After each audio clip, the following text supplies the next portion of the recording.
안녕하세요. 의외로 괄사의 부작용을 잘 모르고 사용하시는 분들이 많더라고요.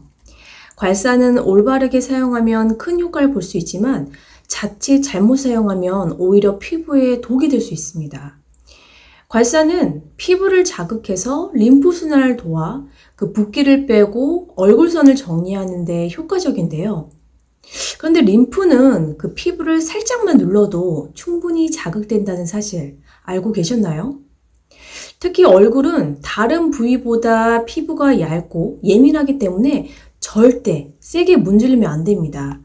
그 림프순환의 원리를 이해하신다면 그 이유를 금방 아실 텐데요. 하지만 이런 원리를 모른 채 단순히 누군가의 영상을 따라하다 보면 피부 손상이라든지 트러블, 염증 같은 여러 부작용들이 생길 수 있어요. 그래서 이번 영상에서는 괄사 부작용에 대해서 이야기를 해보려고 해요. 이런 내용을 알고 사용하신다면 훨씬 더 안전하고 효과적인 결과를 얻으실 수 있을 겁니다. 그럼 바로 본론에 들어가도록 하겠습니다. 첫 번째, 괄사를 세게 밀거나 잘못된 방향으로 사용하면 림프순환이 방해를 받을 수 있어요. 이는 붓기와 독소 배출을 방해하고 피부 건강을 악화시킬 수 있습니다. 림프는 체내의 노폐물과 독소를 제거하는 중요한 역할을 하는데요. 림프순환을 하수도 시스템에 비유하면 이해하기가 쉬우실 거예요. 림프는 세포 활동으로 발생한 노폐물과 체액으로 도시의 하수에 해당합니다. 이를 운반하는 림프관은 하수가 흐르는 그 배수관 역할을 하고 림프절은 하수를 걸러내는 정화시설과 같아요. 림프는 림프관을 따라서 이동하면서 림프절에서 노폐물과 독소를 걸러낸 뒤에 깨끗한 체액으로 다시 혈액순환에 합류하게 됩니다. 인체에는 이런 림프절이 600개 정도가 있는데요. 그중 가장 많은 림프절이 모여있는 가장 중요한 림프절은 귀미샘, 그리고 목 림프절, 또 쇄골 림프절, 그리고 요 겨드랑이, 또 사타구니 림프절이 있어요. 그래서 괄사는 림프액이 흐르는 방향을 따라 진행해야 합니다. 또한 림프는 피부 바로 아래 약 0.5에서 2ml, 그러니까 한 요 정도 되는 거죠. 정말 아주 작을 거예요. 그 깊이에 따라서 촘촘히 분포되어 있어요. 그래서 괄사를 할 때는 아기를 다루듯이 아주 피부를 살짝 누른다는 정도로 자극을 주는 것이 중요합니다. 그 정도만 해도 충분하다는 거죠. 강하게 문질러야 효과가 있다고 하신 분들이 있는데 이렇게 하면 되려 림프절이 막힐 수가 있어요. 그래서 괄사를 할 때는 적절한 강도와 올바른 방향으로 진행을 해야 합니다. 두 번째, 괄사는 얼굴보다는 다른 부위에 하는 것이 더 효과적입니다. 사실 얼굴은 손의 앞만으로도 충분히 효과를 볼 수 있어요. 이유는 얼굴 피부는 다른 부위에 비해서 얇고 민감하기 때문에 과도한 자극이 오히려 피부 장벽을 손상시키거나 자극성 반응을 유발할 수 있기 때문입니다.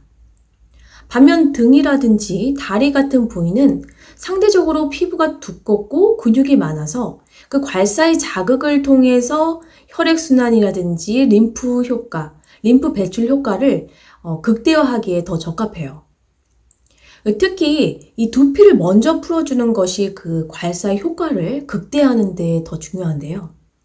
두피는 림프와 그 혈액순환의 시작점이라고 할 수 있어요. 이 부위를 먼저 자극하면 몸 전체의 그 순환이 개선되고 또 얼굴로 가는 그 림프 순환도 원활해집니다. 두피를 풀어준 뒤에 목과 귀를 자극하는 순서로 진행하면 그 마사지만으로도 확실한 변화를 느낄 수 있어요. 괄사의 핵심 부위는 두피, 목, 귀 순으로 관리하는 것입니다. 얼굴은 전체 마사지에서 20% 정도만 신경 써도 충분한 효과를 얻을 수 있어요. 얼굴에 과도하게 집중하는 것보다는 그 몸 전체를 균형 있게 관리하고 주요 부위를 우선적으로 풀어주는 것이 더 효과적입니다. 세 번째 부작용으로는 그 접촉성 피부염이라든지 여드름 같은 트러블이 올라오는 경우가 있습니다.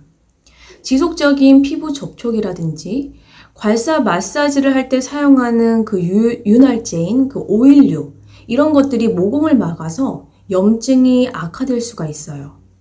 그래서 민감성 피부라든지 얇은 피부 혹은 기존에 그 피부염이 있는 경우에는 사용을 피하거나 자극을 최소화하는 정도로 제한하는 게 좋습니다. 사실 이런 분들은 자극점 정도만 누르는 게 좋아요. 그리고 네 번째는 얼굴 피부를 지속적으로 자극을 하면 피부가 처진다거나 홍조라든지 기미 이런 것들이 생길 수 있어요. 그리고 강한 마찰은 피부 장벽을 손상시키고 또 그 피하 지방 염증으로 지방이 꺼지는 현상을 유발할 수 있기도 하니까 하루에 뭐 한 번, 뭐 일주일에 3번 정도 이렇게 하는 것이 좋습니다. 강도는 절대 세게 하시면 안 되고요. 마지막으로 그 괄사 사용할 때 그 주의가 필요한 분들을 좀 말씀을 드릴게요. 이런 분들은 괄사를 사용하지 않는 게 좋습니다. 피부가 얇고 예민한 경우, 혹은 여드름이라든지 피부염이 심한 경우, 뭐 심장 질환이라든지 고혈압, 혈관 질환 등이 있는 경우에는 괄사를 사용하지 않는 게 좋습니다. 그리고 이런 분들, 그러니까 뭐 피부가 하얗다든지, 그러니까 피부가 하얗다는 거는 피부 자체가 얇은 경우가 많죠. 혹은 옆볼이 꺼져가지고 지방 위축이 있다. 혹은 홍조가 좀 약간이라도 있다. 이런 분들은 얼굴을 제외한 그 나머지 부위, 뭐 예를 들어서 뭐 두피라든지 목, 귀 이런 부위를 하시는 게 좋습니다. 제가 준비한 영상 내용은 여기까지고요. 열심히 준비해봤는데 좀 도움이 되셨으면 좋겠습니다. 괄사는 제대로 사용하면 건강과 미용 모두에 큰 도움을 줄 수 있지만 대려 잘못 사용하면 부작용을 유발할 수 있어요. 그래서 오늘 소개한 내용 좀 참고하셔서 좀 안전하게 더 좋은 결과를 얻으시길 바랍니다. 감사합니다.